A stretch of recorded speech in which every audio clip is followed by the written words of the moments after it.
जगत विच ऐसा कुछ भी नहीं जो मिल के ना विछड़े।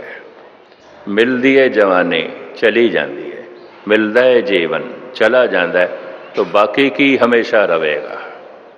मिले है जीवन चला जाएगा, मिली जवानी चली जाएगी। इस वास्ते धर्म कहता है कोई मिले ने सुख चले जाएंगे, नहीं रहेंगे। होया है दिन नहीं रहेगा, रात आ जाएगी। होई है रात नहीं रहेगी, दिन हो जाएगा। जीवन भर सुख दुख दे बदलते रहेंगे, दुख सुख दे बदलता रहेगा जीवन भर।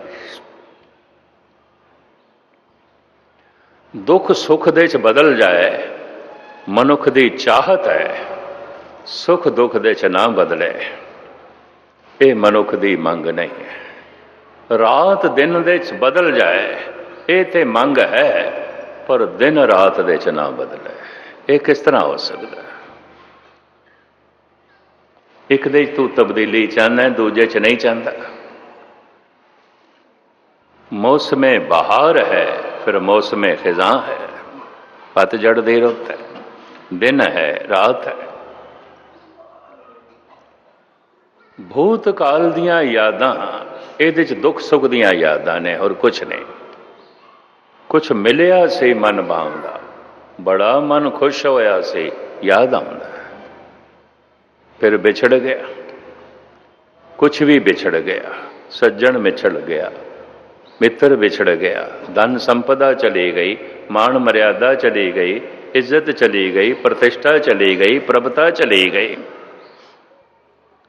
मैं अर्ज करा कुछ भी मिले मनुख नूं ये नहीं समझना चाहिए हमेशा होवेगा, नहीं है। जो समय दे च मिले है समा खो लवेगा। जो इस तरह जानता है वह संसार नूं जानता है,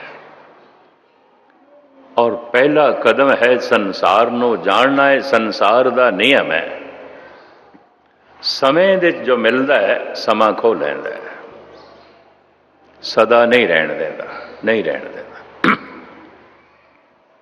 मन चला जाता है गुजरे हुए समय दियां यादां दे कुछ मिलिया सी, खुशी याद आउंदी है, फिर खो गया, गम याद आउंदा है, दुख याद आउंदा है। यादां दे की आउंदा है दिन ते रात, यादां दे की आउंदा है दुख ते सुख, और की आउंदा है। और किस नूं याद करदे हो? सारी दुनिया सुखां नूं याद करदी है, दुखां नूं याद कर, दुख भी याद आउंदे ने। बल्कि कुछ मनोचिंतक ते ऐसा कहते ने सुखां नालों भी दुख ज्यादा याद आउंदे ने, मित्र नालों भी दुश्मन ज्यादा याद आउंदा है। मेरे नाल एक सज्जन सन, वो बार बार अपने एक दुश्मन की गल करन, इधर उधर वल छल करके गल करके फिर ओदी ले आना। 5-7 दिन इस तरह होया, मैं कहा थोड़े कोई मित्र भी होणगे, मित्र की गल नहीं करते, थोड़ी बहुत करते हो, फिर दुश्मन की गल, फिर दुश्मन की गल। बार बार जो मनोचिंतक कहते ने इहदा मैं प्रत्यक्ष रूप देखिया, इतना सुख याद नहीं आउंदा जितने दुख याद आउंदे, इतना मित्र याद नहीं आउंदा जितना दुश्मन याद आउंदा। कारण दुख चोट बहुत गहरी पहुंचा देंदे ने, मित्र इतनी गहरी खुशी नहीं देंदा जितना दुश्मन गहरी चोट पहुंचा जाता है। इस वास्ते मित्र नालों दुश्मन ज्यादा याद आउंदा है, सुख नालों दुख ज्यादा याद आउंदे ने। विद्वान कहते हैं सुख ते उथले ने, उपर उपर ने, उथला पानी है, दुख बहुत गहरा पानी है। इहदे उत्ते एक महान शायर ने अपना अनुभव इन व्यक्त किया है। मनुख हस रहा होवे ते उन्हों इतना कह दईए ना हस, बस हासा बंद हो जाता, एकदम एमरजेंसी ब्रेक लग जाती है, एकदम रुक जाता है। पर कोई रो रहा है तो रोना तो विछोड़े च निकलता है। मित्र दा विछोड़ा, पुत्र दा विछोड़ा, परिवार दा विछोड़ा, धन संपदा दा विछोड़ा, सेहत का विछोड़ा, इज्जत मान मर्यादा का विछोड़ा। विछोड़ा तड़पाएगा, रुलाएगा, तो कोई रो रहा होवे तो उन्होंने कह दईए ना रो। रोना एकदम नहीं थमदा। रोने की कोई एमरजेंसी ब्रेक है ही कोई नहीं। ये भी मैच करो।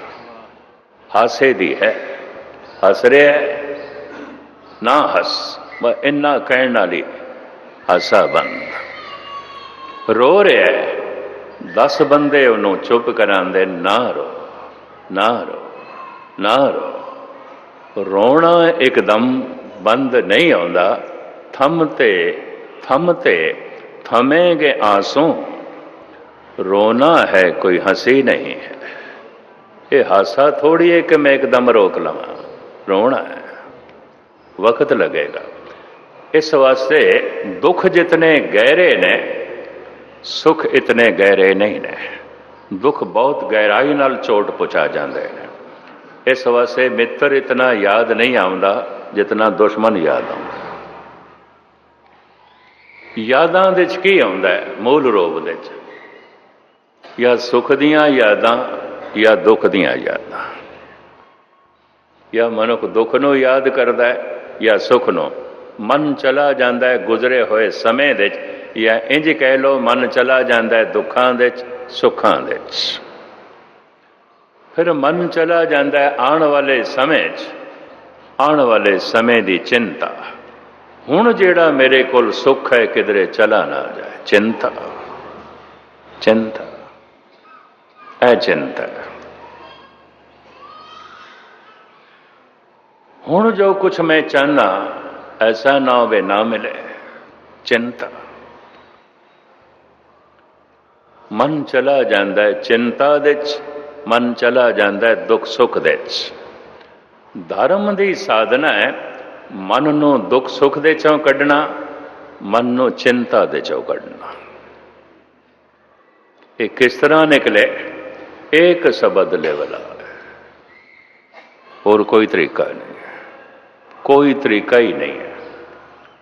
तो लिव लाण लग्या कोई घंटा लगता है, 8 घंटे लगते हैं, 1 सैकंड, 1 सैकंड। अंधेरे नूं भजाण लग्या सालां बधी चाहिए ने, नहीं। 50 साल का भी अंधेरा किसी कमरे दे च है, 1 सैकंड दे नसाया जा सकता है, भजाया जा सकता है। कई जन्मां दे पाप दुख संताप ने 1 सैकंड दे खत्म किए जा सकते हैं। हुण मैं फिर दोहरावां, अभ्यासी लोग जरूर पकड़ लैणगे। जितना सौखा है कम परमात्मा नूं प्राप्त करना, संसार दे किसी भी चीज़ नूं प्राप्त करना इतना सौखा नहीं है, इतना सौखा नहीं है। औखा है, मेहनत करनी पैंदी है, करड़ी मेहनत करनी पैंदी है, तां जाके कुछ प्राप्त होंदा है। बहुत सौखा है परमात्मा नूं प्राप्त करना। संसार दे कुछ प्राप्त करना होवे, एक छिन दे च नहीं मिलता, नहीं मिलता। बड़ा समा लगता है ते बड़े यतन करने पैंदे हैं, बहुत वक्त लगता है। जितना सौखा है परमात्मा नूं प्राप्त करना, इतना होर कोई सौखा नहीं। ताई ते बुल्ला कह रहे हैं, बुलिया रब दा की पाना। यह केड़ी गल है?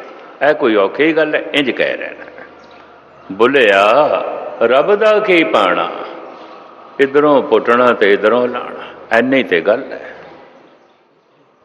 पर इधरों पुटन लग्या उधरों लाण लग्या, पता नहीं कितने जीवन लग जाते हैं, कितने जन्म लग जाते हैं। पुटिया ही नहीं जाता कई दफा, तो मन उखड़ता ही नहीं। कोशिश करिए दुख की याद दे ऐ मन तो निकल नहीं निकलता। आवाज़ां मारते ने मेरे पातशाह, मेरे मन परदेसी वे प्यारे आओ घरे। ये काल तेरा घर नहीं, अकाल तेरा घर है। पर मनुख हिम्मत नहीं करता। मैनू जद मिलते ने, ठीक है बाबा अतर सिंह जी होए, साड़ी किस्मत च कित्थे है। होए बाबा करम सिंह जो है मरदान वाले, संत भगत सिंह, बाबा भाग सिंह होए, मन लेंदे। साडी किस्मत च कित्थे? बोड़ दा बीज छोटा जिहा ते ओनू बोड़ दे दरख्त दे कोलों लै जाइए ते आखिए तू भी ये दरख्त हो सकदा, हो सकदा। ते बीज ये आखे साडी किस्मत च कित्थे, असी कित्थे हो सकदे। ये एक बीज ही दरख्त होया है। किसी ने अपने बीज नूं बोया है, शब्द की धरती दे दरख्त हो गया है, सायादार हो गया है, फुलदार हो गया है, फलों वाला हो गया है। किसी ने बीज बोया ही नहीं, अपने हाथ च रखिया की बोना। बड़ी मेहनत है, बड़ी मेहनत है। एक बीज ही तो कोल है, यह भी गवा दईए, यह भी गवा दईए। फिर साड़ी किस्मत दे कित्थे है? इन्ने गुनाह कीते ने, इतने पाप कीते ने। यकीन जानो, अगर सही मैंने का कोई ब्रह्म ज्ञानी होवेगा, उन्हें थानू यही कहना है, तू अपने पापा नू याद ना कर, पतत पावन नू याद कर। धोबी धोबे बिरे बिराता, राम नाम वाका मन राता। गुरु ते धोबी जै, तू दे उन्होंने कपड़ा धो के साफ निर्मल करके तेनों दे देगा। तू दे ते सही, एक सैकंड दे साफ कर देगा। तू अर्पण ते कर, हिम्मत नहीं बजदी। इन्ने गुनाह, इन्नियां गलतियां कीतियां ने, साड़ी किस्मत च कित्थे ब्रह्म ज्ञान।